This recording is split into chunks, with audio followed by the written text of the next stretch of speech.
இசை ஹராம் என கூறும் குழப்பவாதிகள் இசையோடு வாழ்கிறார்கள். விளக்க உரை மௌலானா மௌலவி அல்லாமா அபு தலாயில் அல் ஹாஃபித் டாக்டர் எம் ஷேக் அப்துல்லா ஜமாலி MA PhD. என்ன பண்ணிட்டு இருக்க ரொம்ப நேரம் போன்ல? இல்லப்பா, இந்த வீடியோக்கு ஏதாவது ட்ரெண்டிங் சாங் இல்லைனா சிச்சுவேஷன் சாங் போடலாமான்னு சொல்லி தேடிட்டு இருக்கேன். அஸ்தக்ஃபிருல்லா, ஏமா இசை ஹராம்னு தெரியாதா?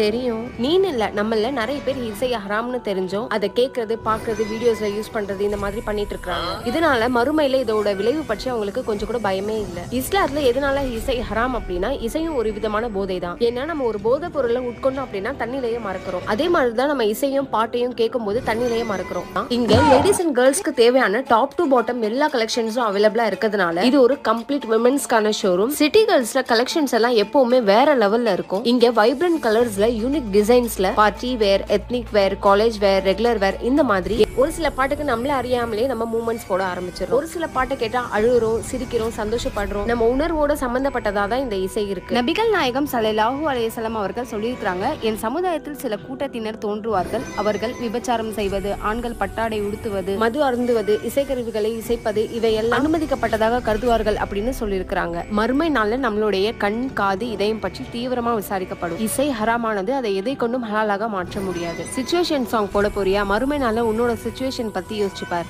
ரசூல் ஸல்லல்லாஹு அலைஹி வஸல்லம் அவர்கள் சொன்னார்கள், லயகூனன்ன மின் உம்மதி அக்வாமுன், என்னுடைய சமுதாயத்தில் ஒரு கூட்டம் இருப்பார்கள், வருவார்கள். யஸ்தஹில்லூனல் ஹிர வல் ஹரீர வல் ஹம்ர வல் மஆசிப், அவர்கள் விபச்சாரத்தையும் பட்டையும் மதுபானத்தையும் இசைக்கருவிகளையும் ஹலாலாக்கி கொள்வார்கள் என்று நபி ஸல்லல்லாஹு அலைஹி வஸல்லம் அவர்கள் சொல்கிறார்கள். மியூசிக் ஹராமோ ஹலால், ஹராமோ ஹலால். இசையை ஹலாலாக்கி கேட்பவன், இசையை காதுகளிலே கேட்டுக் கொண்டிருப்பவன் எழுதிக் கொள்ளட்டும், அவன் காதுகளிலே அல்லாஹ்வுடைய சாபத்தின் வார்த்தைகள் ஒலித்துக் கொண்டிருக்கிறது. ஷைத்தானின் கீதங்களை கேட்டுக் கொண்டிருக்கிறான், நரகத்தின் பானங்களை காதுகளிலே ஊற்றிக் கொண்டிருக்கிறான். அல்லாஹ்வுடைய மார்க்கத்தில் எந்த வகையிலும் இந்த இசையை அனுமதிக்க எவனாவது ஒருவன் முன்னிட்டால் அவன் மீது அல்லாஹ்வுடைய சாபம் உண்டாகட்டும், அவன் மீது அல்லாஹ்வுடைய தூதருடைய சாபம் உண்டாகட்டும். இந்த பாட்டு எனக்கு எழுதின மாதிரி இருக்கு. ஹெட்போனை அடிச்சுக்கிறது அப்படியே அவனுக்கு அதான் உலகம். ஏன்? அவனுடைய கவலை அந்த பாட்டு என்ன செய்யுது? தூண்டு. விளங்கிட்டா? தூண்டி தூண்டி தூண்டி அவனை கவலையை வாழ வைக்குது, அவனை கண்ணீர் வர வைக்குது, அவனை உருக்குது. பாட்டு என்ன செய்யுது? அவனை உருக்குது. ரிசல்ட் என்ன? அப்படியே உட்கார்ந்துடுறது. அன்புள்ள சகோதரர்களே, கவலையை தூண்டி வாழ வைக்கக்கூடிய எந்த சித்தாந்தத்தையும் இஸ்லாம் ஏற்றுக்கொள்ளாது. கவலை யார் உள்வாங்கி வாழ வைக்கிறாரோ, இந்த உணர்வுகளை யார் வளர்த்துக் கொள்கிறாரோ அவர் ஒன்று பெருமதியற்ற ஒரு வேலை செய்யறாரு. நீ கவலைப்படுறதுனால என்ன லாபம்? உனக்கு ஏதாவது முன்னேற போறியா? ஏதாவது புதிய கண்டுபிடிப்புகள் செய்ய போறியா? உன் வாழ்க்கை உற்சாகமாக போகுதா? அல்லது யாராவது உனக்கு நீ நினைக்கிற அளவுக்கு ஆறுதல் தர போறாங்களா? ஒண்ணு நடக்க போறது இல்லை.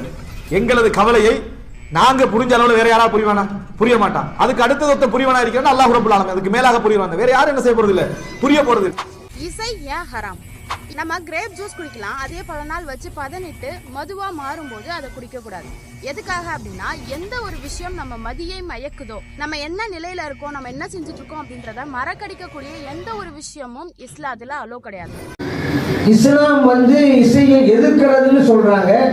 ஆனா இஸ்லாமிய பாட்டுக்கள் எல்லாம் இசை கருவிகளோடு தான் நம்ம கேட்கிறோம். இது கூடுமா? மார்க்க அடிப்படையில் இது ஆகுமானதா அப்படின்னு கேள்வி வச்சிருக்கிறாங்க. இசை கருவிகளை பற்றி ரெண்டு வகையாக ஹதீஸை நம்ம பார்க்கலாம். நபிகள் ஸல்லல்லாஹு அலைஹி வஸல்லம் சொல்றாங்க, இசை கருவிகளை உடைத்தெறிவதற்காகத்தான் நான் அனுப்பப்பட்டிருக்கிறேன். உண்மை. அதே நபிகள் ஸல்லல்லாஹு அலைஹி வஸல்லம் அவர்கள் சில வகை இசை கருவிகளை அனுமதித்தும் இருக்கிறார்கள், ஊக்குவித்தும் இருக்கிறார்கள். நான் இசை கருவியை உடைத்தெறி தான் வந்திருக்கேன்னு சொல்லும்போது பொதுவாக தான் சொன்னாங்க. அதே கண்மணி ஸல்லல்லாஹு அலைஹி வஸல்லம் அவர்கள் தப்பு அடிப்பதை ஊக்குவித்திருக்கிறார்கள். ஆகும் என்பது மட்டுமல்ல, அதற்கு ஆர்வம் ஊட்டி இருக்கிறார்கள். நபிகள் ஸல்லல்லாஹு அலைஹி வஸல்லம் அவர்கள் இருக்கிற சபையில திருமண நிகழ்வும் போது சிறுமிகள் எல்லாம் பாட்டு பாடி தப்படித்து சஹாபா பெருமக்களை போன்று படித்தார்கள். புகாரிலே பதிவு செய்யப்பட்டிருக்கு. அதுபோல நபிகள் ஸல்லல்லாஹு அலைஹி வஸல்லம் அவர்கள் மதீனத்து வீதியில போகின்ற போது சிறுமிகள் தப்படித்து நபிகள் ஸல்லல்லாஹு அலைஹி வஸல்லம் அவர்களை போல்கிறார்கள். இப்னு மாஜால பதிவு செய்யப்பட்டிருக்கு. மேலும் திருமணத்தின் போது நீங்க அலினுன் நிகா, திருமணத்தை நீங்கள் பகிரங்கப்படுத்துங்கள். வதுருபு அலைஹி பித்துஃபு, தப்படியுங்கள் அந்த திருமண நிகழ்விலே என்று நபிகள் நாம் ஸல்லல்லாஹு அலைஹி வஸல்லம் சொன்னாங்க. திருமதியிலே பதிவு செய்யப்பட்டிருக்கு. அதனால தப்படிப்பது ஆகும் என்பது மட்டுமல்ல, அதற்கு ஆர்வமும் ஊக்கமும் அளித்திருக்கிறார்கள் நபிகள் நாம் ஸல்லல்லாஹு அலைஹி வஸல்லம் அவர்கள். இப்ப இந்த வகை இசைக்கருவி கூடணும் புரிஞ்சுக்கிறோம். அதே போல ஒரு பெருநாள் தினம், அதாவது ஐயாமு தஷ்ரீக் சொல்றாங்க, ஹஜ்ஜி பெருநாளுக்கு அடுத்து வரும்போது 3 நாட்கள் அது பெருநாள் மாதிரி தான். அதனாலதான் அந்த 3 நாள்ல நோன்பு வைக்க கூடாது நம்ம மார்க்கத்துல. ஏன்னா அது குர்பானி கொடுக்கிற நாள், நம்ம அறுத்து புசிக்கிற நாள், அதை நோன்பு வைக்க கூடாது, பெருநாள். அந்த நாளிலே மீனாவுடைய நாள் சொல்லுவாங்க. ஒரு சிறுமி புல்லாங்குழல் வச்சு வாசிச்சிருக்கிறாங்க. அபூபக்கர் சித்திக் ரலியல்லாஹு அன்ஹு அவர்கள் அந்த சிறுமியை பார்த்து, என்ன இந்த மாதிரி என்ன செஞ்சுட்டு இருக்கிறீங்க, வாசிக்க கூடாதுன்னு அந்த சிறுமியை கண்டிக்கிறாங்க. நபிகள் நாம் ஸல்லல்லாஹு அலைஹி சொன்னாங்க, ஜஅல்ஹா யா அபூபக்கர், அபூபக்கர் அவர்களை அந்த சிறுமியை விடுங்கள், அந்த சிறுமி வாசிக்கட்டும் அப்படிங்கிறாங்க. பிறகு காரணத்தை சொன்னாங்க, ஒவ்வொரு சமூகத்திற்கும் ஒரு பெருநாள் உண்டு, இன்றைக்கு நமக்கு பெருநாள், ஆகவே இந்த சிறுமி வாசிக்கட்டும் என்றார்கள் நபிகள் நாயகம் ஸல்லல்லாஹு அலைஹி வஸல்லம் அவர்கள். புகாரிலே பதிவு செய்யப்பட்ட ஹதீஸ். இப்போ புல்லாங்குழல் வாசிப்பதே நபிகள் நாம் ஸல்லல்லாஹு அலைஹி வஸல்லம் மனதுக்கு ஆறுதலை வழங்கக்கூடியது, மனசுக்கு நிம்மதியை வழங்கக்கூடியது. இந்த வகையான இசைகளை நபிகள் நாம் ஸல்லல்லாஹு அலைஹி வஸல்லம் அவர்கள் அனுமதித்திருக்கிறார்கள். அதே நேரத்தில் மனதை சீரழிக்கக்கூடியது, காம உணர்வை தூண்டக்கூடியது, இப்படிப்பட்ட மேற்கத்திய இசைகள், சினிமா இசைகளை எல்லாம் நபிகள் நாம் ஸல்லல்லாஹு அலைஹி வஸல்லம் அவர்கள் தடுத்திருக்கிறார் என்று இருவகையா பிரிக்க வேண்டும். ஒட்டுமொத்தமா கூடான்னு வச்சுக்கிறங்க, சிக்கலா பேர் ஆகுமான அதிசயம் மறுக்கிற அவல நிலை ஏற்பட்டுவிடும், ஈமானுக்கு பாதிப்பு ஏற்பட்டுவிடும். இப்ப 2 வகை நம்ம பிரிச்சிட்டோம்ல. இப்ப நான் ஒரு அனிபா படிக்கிறாருன்னு சொன்னா அதன் மூலம் இப்ப ஸல்லல்லாஹு அலைஹி வஸல்லம் அவங்க சம்பந்தமா படிக்கிறார் வைங்களேன், அந்த பாட்டை கேட்பதற்கு முன்னால நபிகள் நாம் ஸல்லல்லாஹு அலைஹி வஸல்லம் அவங்க விஷயத்துல நம்ம உள்ளத்துல ஒரு மஹப்பத் இருந்திருக்கும் அல்லவா, அதை கேட்டதற்கு பிறகு சில பெர்சன்டேஜ் அப்படியே உயர்ந்துட்டு இருக்கும்.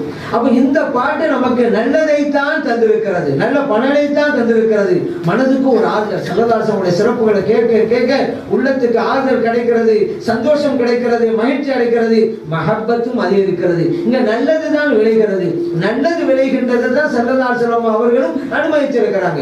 அதே போல இறைவனை பற்றி, மார்க்கத்தை பற்றி பிலால் ரலியல்லாஹு அன்ஹு அவருடைய சம்பவம் எல்லாருக்கும் தெரியாதுங்க. ஆனா இப்படி ஒரு பாட்டு வரப்போ இப்ப தெரிய ஆரம்பிச்சிருச்சு. பிலால் ரலியல்லாஹு அன்ஹு பத்தி ஒரு நீண்ட நெடிய வரலாற்றை அவங்க படிப்பாங்க. ஒரு சஹாபா பெருமக்களுடைய வரலாற்று நிகழ்வை, ஒரு உருக்கமான நிகழ்வை மக்களுக்கு மத்தியிலே கொண்டு போய் சேர்த்தது இந்த பாட்டு தாங்க. ஆகவே நல்லது விளைகின்ற போது அதை வரவேற்கலாம். இன்னொரு விஷயம் இருக்கு, இமாம் ஹனீஃபா அவர்களுடைய பாட்டை கேட்டு 30க்கும் மேற்பட்டவர்கள் இஸ்லாத்திலே வந்திருக்கிறார்கள். அப்படிப்பட்ட ஒரு சிறப்பு அந்த பாட்டுக்கு இருக்கிறது. ஆகவே நல்லது விளைகின்ற இசைகள் கூடும் ஸல்லல்லாஹு அலைஹி வஸல்லம் அனுமதித்திருக்கிறார்கள். மனதை சீரழிக்கிற, மனதிலே தேவையில்லாத எண்ணங்களையும் காம உணர்வுகளையும் ஏற்படுத்துகிற அப்படிப்பட்ட இசைகள் கூடாது என்பதை நாம் அறிந்து கொள்வோம்.